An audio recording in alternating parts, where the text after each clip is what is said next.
At first, Jose Ocario Buendia had been a kind of youthful patriarch who would give instructions for planting and advice for the raising of children and animals, and who collaborated with everyone, even in physical work, for the welfare of the community.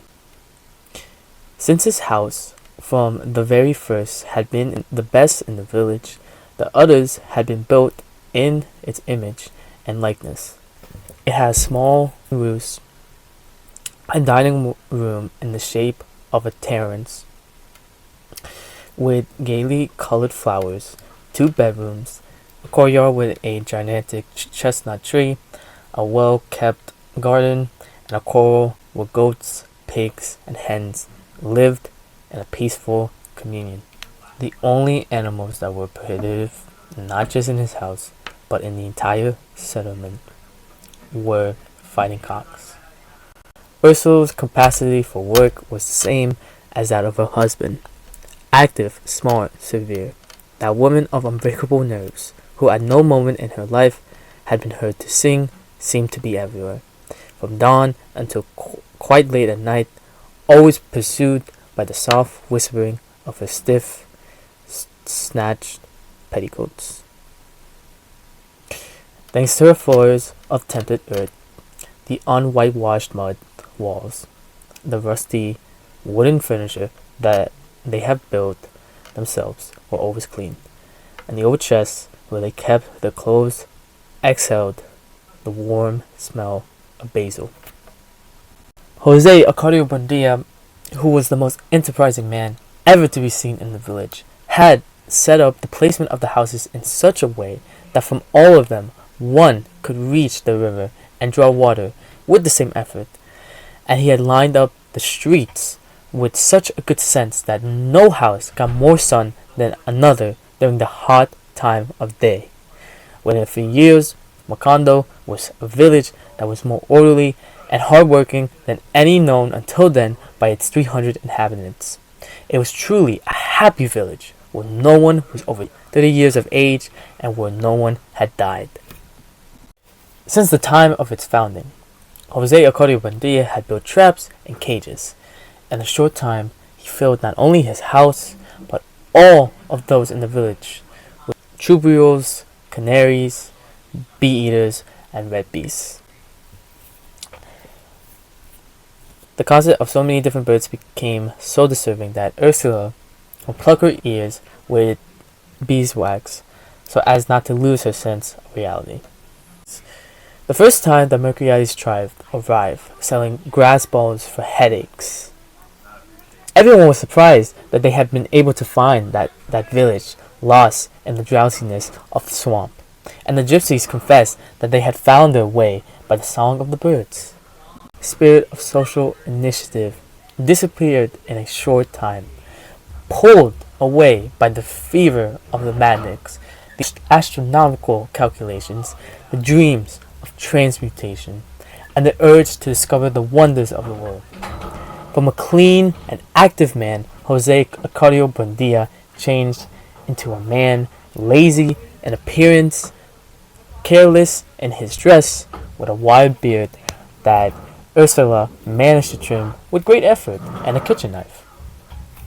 There were many who considered him the victim of some strange spell, but even those most convinced of his madness left work and family to follow him when he brought out his tools to clear the land and asked the assembled group to open up a way that would put Macondo in contact with the great inventions.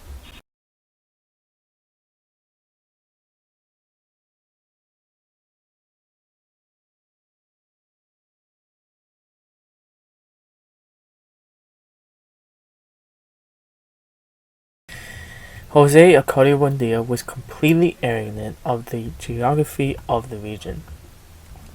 He knew that to the east there lay an impenetrable mountain chain, that on the other side of the mountains there was the ardent city of Riohacha, where in times past, according to what he had been told by the first Armando Buendia, his grandfather, Sir Francis Drake, had gone crocodile hunting with cannons, that he repaired them and stuffed them with straw to bring to the Queen Elizabeth. In his youth, Jose Acario Buendia and his men, with wives and children, animals, and all kinds of domestic implements, had crossed the mountains in search of an outlet to the sea, and after 26 months, they gave up the expedition and founded Macondo, so they would not have to go back. It was, therefore, a route that did not interest him, for it could lead only to the pass. To the south lay the swamps, covered with an eternal vegetable scum, and the whole vast universe of the Great Swamp, which, according to what the gypsy said, had no limits. The Great Swamp in the west mingled with boundless extension of water, where there was soft skin, cetaceans that had the head and torso of a woman, causing the ruination of the sailors with the charm of their extraordinary uses. The gypsies sailed along the route for 6 months before they reached the strip of land over which the mules that carried the mail passed. According to Jose Acario Buendia's calculations, the only possibility of contact with civilization laid along the northern route. So he handed out cleaning tools and hunting weapons to the same men who had been with him during the founding of Macondo. He threw his directional instruments and his map into a knapsack, and he undertook the reckless adventure. During the first days, they did not come across any appreciable obstacle. They went down along the stony bank of the river to the place where years before they had found the soldiers' armor, and from there they went into the woods along a path between wild orange trees.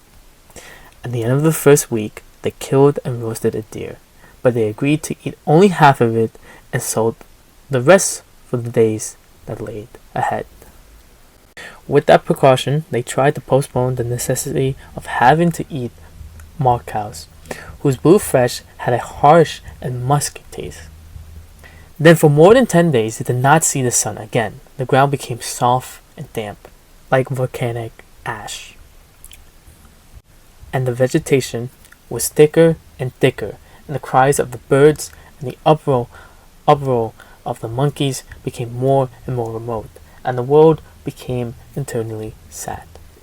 The men on the expedition felt overwhelmed by their most ancient memories in that paradise of dampness and silence, going back to before original sin, as their boots sank into the pools of steaming oil, and their machetes destroyed bloody lilies and golden salamanders.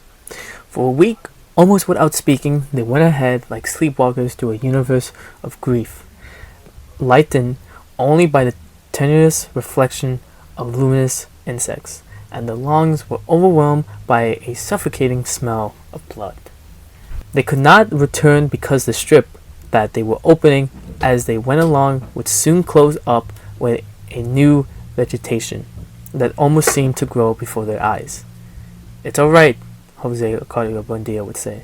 "The main thing is not to lose our bearings." Always following his compass, he kept on guiding his men towards the invisible north so they would be able to get out of the enchanted region. It was a thick night, starless, but the darkness was becoming impregnated with a fresh and clear air. Exhausted by the long crossing, they hung up their hammocks and slept deeply for the first time in 2 weeks. When they woke up with the sun already high in the sky, they were speechless with fascination. Before them, surrounded by ferns and palm trees, white and powdery in the silent morning light, was an enormous Spanish Galleon. Tilted slightly to the starboard, it had been hanging from its intact masts, the dirty rags of its sails, in the midst of its rigging, which was adorned with orchids. The hull, covered with an armor of petrified barnacles with soft moss, was firmly fastened into a surface of stones. The whole structure seemed to occupy its own space, one of solitude and oblivion, protected from the vices of time and the habits of birds. Inside were the expeditionaries, explored with careful intent. There was nothing but a thick forest of flowers.